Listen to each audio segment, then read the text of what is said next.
முக்கியமாக அந்த கிறிஸ்துமஸ் நாட்களில் நாங்கள் இப்படிப்பட்ட அன்பளிப்புகளை கொடுப்பதுடைய நோக்கம், அங்கே ஆண்டவராய் இயேசு கிறிஸ்துவும் கூட தம்முடைய உயிரை கொடுத்துதான் நம் மீது அவர் அன்பு கொடுத்தார், அன்பு செலுத்தினார். பாருங்கள், ஒரு மனிதனுக்கு நாங்கள் செலுத்தக்கூடிய மிகப்பெரிய பரிசு நம்முடைய உயிர் தான்.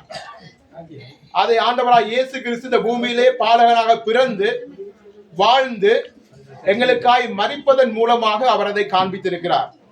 எனவே நாங்கள் ஒவ்வொருவரும் அந்த கிறிஸ்துவை பெற்ற நாங்கள் ஒவ்வொருவரும் பாக்கியவான்கள். ஒரு கருத்தை நான் தெரிவிக்க விரும்புகின்றேன். அங்கே அந்த போதகர் தேவ செய்தியை கூறும் பொழுது கூறியிருந்தார், பாவம் தான் ஒவ்வொரு மனிதனுடைய வாழ்க்கையும் கரைப்படுத்துகிறது.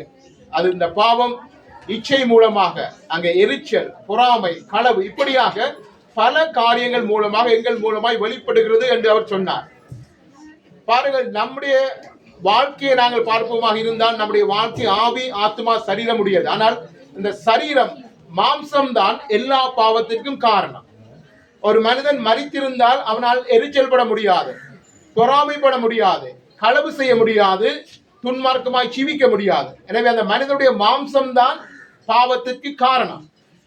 எனவே ஆண்டவர், அவர் ஆவியா இருக்கக்கூடிய தெய்வம், பாவம் மாம்சத்திலே செயல்படுகிறதால அந்த பாவத்தை போக்கும்படி அவர் தம்மை தாழ்த்தி அவர் என்ன செய்தார், நம்மை போல ஒரு மனுஷனாக பூமியில் வந்த நாள் தான் கிறிஸ்துமஸ். ஆவியா இருக்கக்கூடிய ஆண்டவர் ஏன் பூமிக்கு மனிதனாய் வந்தார்? அந்த பாவம் மாம்சத்தில் எங்களுக்குள்ளே கிரியை செய்கிறதால அவரும் நம்மை போல ஒரு மாம்சத்தை பெற்று இந்த நம்முடைய பாவத்தை தம் மீது சுமந்து அவர் சிலுவையிலே வெற்றி சிறந்து எங்களுக்காய் மரித்து நம்முடைய பாவங்களை நிவர்த்தி செய்யும் ஒரு கிருபாதார வழியாக அவர் தம்மை தாமே ஒப்பு கொடுத்திருக்கிறார். எனவே நாங்கள் விடுதலை பெற ஒரே வழி ஆண்டவர் இயேசுவை நம்புவதும் விசுவாசிப்பதும். எத்தனை பேர் அதை நம்புகிறீர்கள்? ஆமென், ஆமென். இயேசு பாலாக பூமியிலே பிறந்தார். ஆனால் இந்த மனித உலகத்திலே பிறக்கிற ஒவ்வொருவரும் வாழத்தான் பிறப்பார்கள். ஆனால் மரிப்பதற்காகவே பிறந்த ஒரே ஒருவர் ஆண்டவராய் இயேசு கிறிஸ்து மட்டுமே. அவருடைய நோக்கம் வாழ்வதற்காக அல்ல, நமக்காக, உங்களுக்காக தன்னுடைய ஜீவனை கொடுப்பது. அதை அவர் சிலுவையிலே செய்து முடித்தார். காரணம் என்ன? நாங்கள் பிழைக்கும்படி. நாங்கள் பிழைக்கும்படி அவர் தம்முடைய வேதனையை ஏற்றுக்கொண்டார். எனவே நாங்கள் வாழ வேண்டுமாக இருந்தால், அவரை விசுவாசித்தால் நமக்கு நித்திய ஜீவன் உண்டு. நாங்கள் மரித்து நரகம் போக வேண்டிய அவசியம் இல்லை.